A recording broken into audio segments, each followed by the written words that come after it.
Hi viewers, welcome to Vivek channel. நான்கள் விவேக். இன்னைக்கு வீடியோவில் ரூபன்கிற ஒரு தமிழ் படத்தோட ரிவ்யூ தான் பார்க்க போகிறோம். அதுக்கு முன்னாடி இந்த சேனல் சப்ஸ்கிரைப் பண்ணலையா, கீழே உள்ள இடத்துல சப்ஸ்கிரைப் பண்ண கிளிக் பண்ணுங்கள். கூடவே பெல் பட்டன் கிளிக் பண்ணுங்கள். அப்போ தான் நான் போடுற வீடியோ ஒன்று நோட்டிஃபிகேஷனாக வரும். அப்போ தான் இந்த வீடியோ மிஸ் பண்ணால் பார்க்கலாம். நீங்கள் ரூபன் இந்த படத்தை ஐயப்பன் இயக்கியிருக்காரு. இந்த படம் ஒரு த்ரில்லர் ஜானரில் எடுக்கப்பட்ட படம். இந்த படத்தில் விஜய் பிரசாத், காயத்ரி, ராமர், சார்லி இன்னும் பல நடிச்சிருக்காங்க. இந்த படம் அமேசான் ப்ரைமில் அவைலபிளாக இருக்குது, செக் பண்ணி பாருங்கள். இப்போ வாங்க இந்த படத்தோட கதை என்னன்னு பார்ப்போம். இந்த படத்தோடைய கதையை பார்த்தோம்னாக்க, படத்தில் ஹீரோயின் 2 பேருமே ஹாப்பியாக வாழ்ந்துட்டுருக்காங்க. ஹீரோவோட வேலை என்னன்னாக்கா, காட்டில் போய் தேன் எடுத்து அதை விற்று அதில் வர காசை வச்சு ஹாப்பியாக வாழ்ந்துட்டுருக்காரு. ஹீரோயின் 2 பேருக்கும் கல்யாணம் ஆகி ரொம்ப வருஷமாக குழந்தையே இருக்காது. அதனாலேயே அந்த ஊர் மக்கள் எந்த ஒரு ஃபங்க்ஷனாக இருந்தாலும் ஹீரோயினை கூப்பிட மாட்டாங்க. இப்படி இருக்கும்போது ஹீரோ ஒரு நாள் காட்டில் தேன் எடுக்க போகும்போது ஒரு கை குழந்தை கிடைக்குது.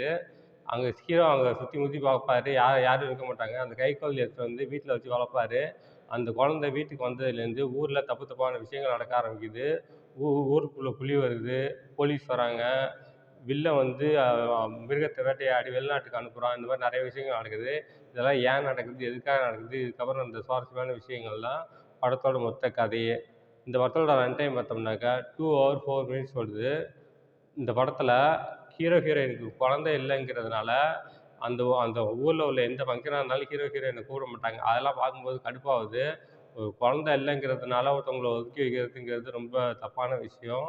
அது நல்லாவே தெளிவாக போல்டாக சொல்லியிருக்காங்க இந்த படத்தில். அடுத்து இந்த படத்தில் சார்லி போர்ஷனே இந்த படத்துக்கு தேவையே இல்லை. தேவையில்லாமல் ஆட் பண்ணியிருக்காங்க. சார்லிக்கு வந்து படிக்க எழுதவே தெரியாது. அவர் வீடு கட்டுறதுக்காக லோன் கேட்க பேங்க்கு போவார். கையெழுத்து போட சொல்லுவாங்க. அவருக்கு எனக்கு கையெழுத்தெல்லாம் போட தெரியாதுங்க. ஏங்க படித்தவனே லோன் கட்ட மாட்டேங்கிறான், நீ கை நாட்டுங்கிற, நீ எப்படி லோன் கட்டுவ? இல்லைங்க நான் கட்டிடுவேன் பாரு. சரி போனா போட்டுன்னு சொல்லிட்டு லோன் கொடுப்பாங்க. அதுக்கப்புறம் வீட்டுக்கு வந்து அவன் பையன் வந்து 1வது 2வது படிப்பான், சார்லியோட பையன்.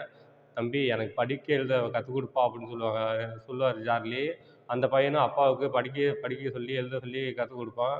கடைசியாக சார்லி வந்து படிக்க தெரிஞ்சதுக்கப்புறம் நான் ஃபஸ்ட்டு படித்தாக்க என் பையன்கிட்ட தான் படித்து காட்டணும்னு சொல்லிட்டு வீட்டுக்கு வருவான். வீட்டில் அவங்க பையன் இருப்பான். வீட்டு கதவில் ஒரு லெட்ரு இருக்கும். அந்த லெட்ரு எடுத்து படிப்பார் சார்லி. நீங்கள் வந்து சரியாக லோன் கட்டாதனால உங்கள் வீடை ஜப்தி பண்ணுறோம் அப்படின்னு சொல்லிட்டு அதில் போட்டிருக்கோம். சார்லிக்கு சந்தோஷம் தாங்காது. நான் படிச்சுட்டேன் பார்த்தியா தம்பி, எனக்கு படிக்க வந்துருச்சு அப்படின்னு சொல்லிட்டு. அதுக்கப்புறம் அவன் பையன் சொல்லுவான், அப்பா நல்லா படித்து அது மீனிங்கை புரிஞ்சுக்கப்பா அப்படின்னு சொல்லுவான் பாரு. அதுக்கப்புறம் சார்லி அதை படித்து பார்த்துட்டு வீட்டை ஜப்தி பண்ண போகிறாங்கன்னு சொல்லிட்டு தூக்கு மாட்டி இறந்து போயிடுவார். அதெல்லாம் பார்க்கும்போது கொஞ்சம் நல்லா இருந்துச்சு, கொஞ்சம் எமோஷ்னலாக இருந்துச்சு.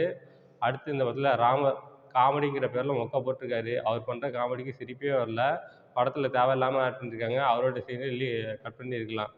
இந்த படம் வந்து ஃபஸ்ட்டு ஒரு 1 1/2 மணி நேரம் ட்ராமா ஜானரில் போயிட்டுருக்கு. இந்த படம் வந்து எதை நோக்கி போகுதுன்னே தெரியாது. லாஸ்ட் 1/2 அன் ஹவர் பார்த்தீங்கன்னாக்கா ஐயப்பன் சாமி வருவார். அந்த டிவோஷனலாக முடிச்சிருப்பாங்க. நம்ம வந்து நிறையா சாமி படம்லாம் பார்த்துருக்கோம். ஸ்டார்டிங்லேருந்து எண்டிங் வரையும் சாமியை காட்டுவாங்க.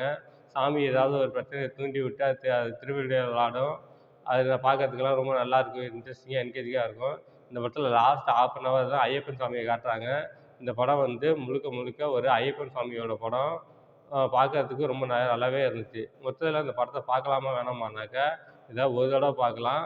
இந்த படத்தோட ரன் டைம் பார்த்தோம்னாக்கா 2 hours 4 minutes வருது. First half slow, second half slow.